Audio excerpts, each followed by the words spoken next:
So this is going to be a tutorial on how to use the pencil program to provide an alternative for Flowgorithm to create flowcharts on a Mac. So this program provides some of the same shapes and things that you would use in Flowgorithm. So you're welcome to use this as an alternative to be able to create your flowcharts. I placed the link in the course so that you can download this program. So first of all, here's just a review to show what my flowchart in Flowgorithm looked like.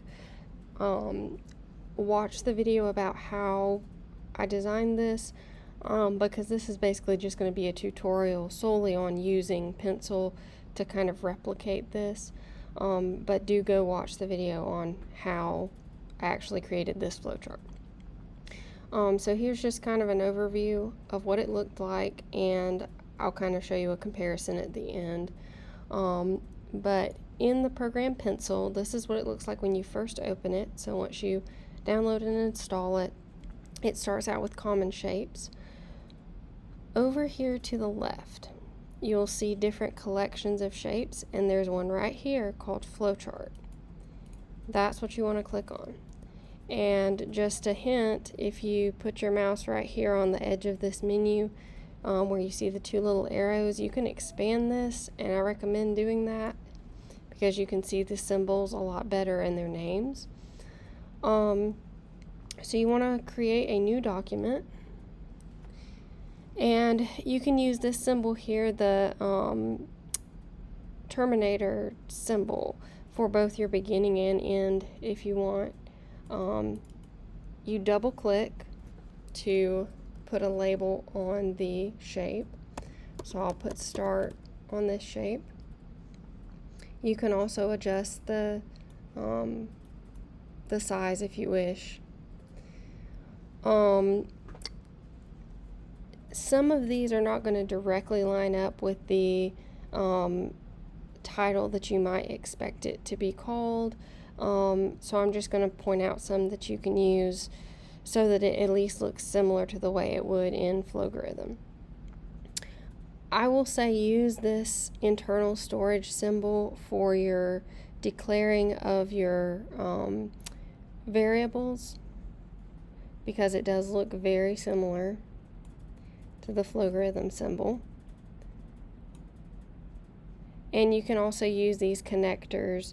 They will automatically, like if you pull one point, you can pull it to different points on the symbols, and it'll automatically just kind of snap into place. So that makes it pretty easy. So I'm going to use this one to declare my first variable.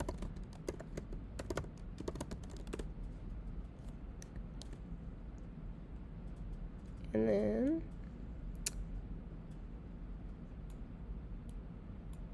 put a connector and another one of these.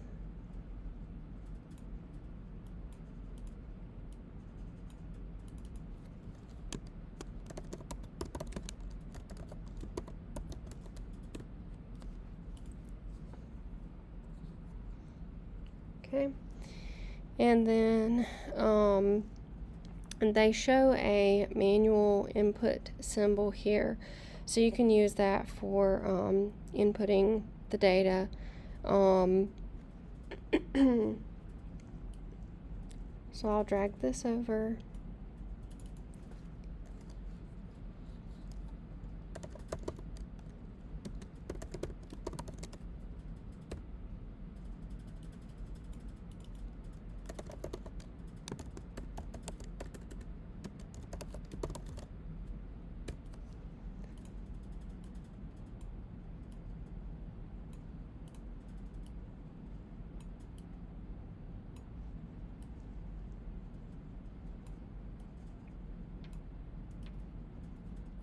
And I'm just dragging the connectors to connect these pieces. Alright. And then I will go ahead and declare my next variable, which is average temp.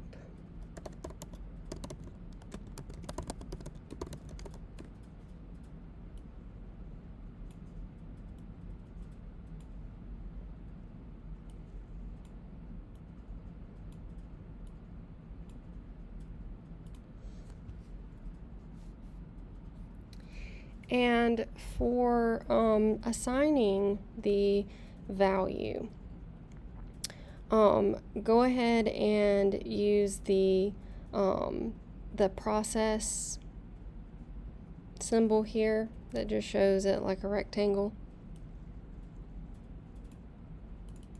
And in here we can just put our formula.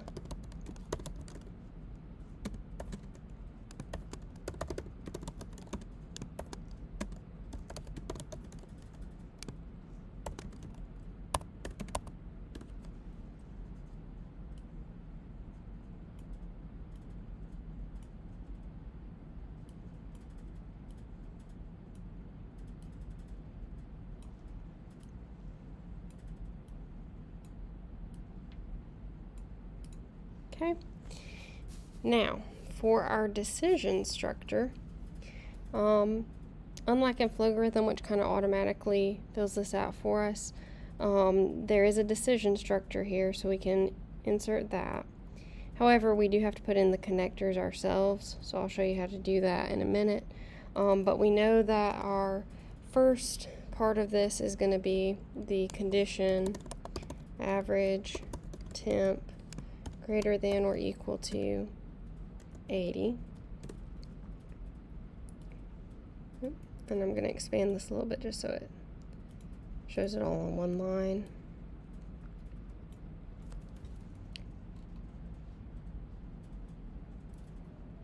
Right. And we know that we are going to have a nested if, so I can go ahead and put another decision statement over here, and then we can put the connectors in.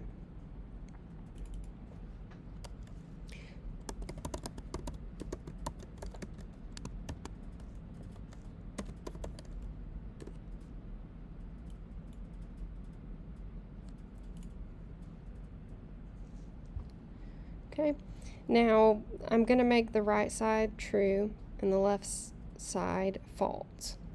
So for the right side, I will have the output. So I'll use this display shape right here.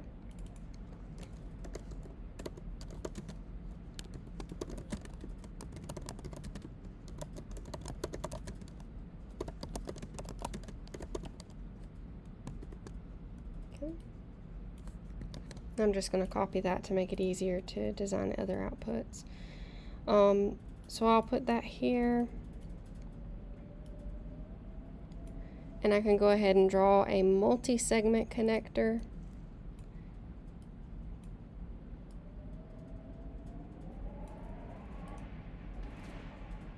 And I'll do the same thing over here for my false side, which is going to be the nested if.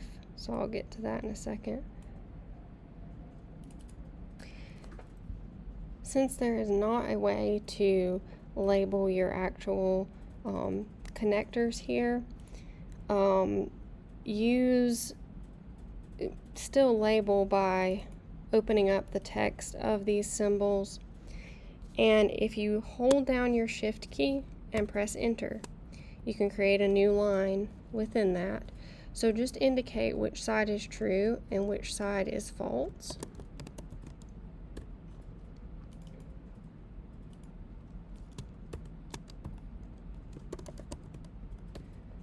That way I can clearly see your program logic. And so for our nested if, we can move on with the options for that. And the two options are both going to be output. So we'll use the display on both sides. This display will be moderate. Oh, and let me put in false.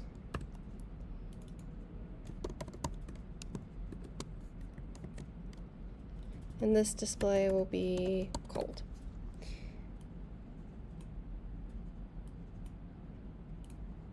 Okay. And then I'll add some connectors.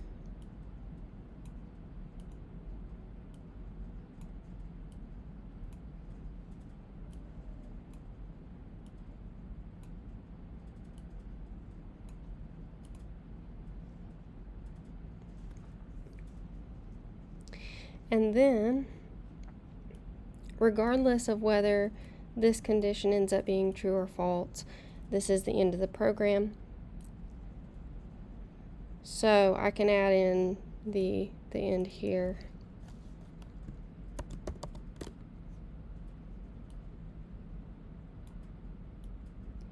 And just connect both of them to that.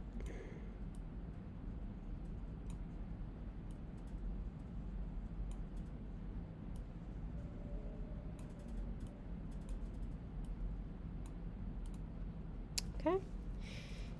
Oh, I forgot to add one connector in here. There. Now you can see it is a little difficult to get everything to line up, so as long as you have the symbols correct and the logic of your program laid out, that's totally fine. This is just, an alternative so that you can create a flowchart easily on a Mac without using Flowgorithm. So to show you the comparison, I did not add in the labels here for the prompts. I just kind of kept it simple. If you wish to add additional symbols and include those, feel free to do that. But as you can see, it's very similar to the way that Flowgorithm ends up looking to show the logic of the program. And hopefully watching me walk through and add all these kind of helps you see basically how to use the program. We can also add in one more connector here because the program would also end at this point if, there we go. Now it's all lined out where it all comes to the end here. So hopefully that does give you a basic idea of how to use this program.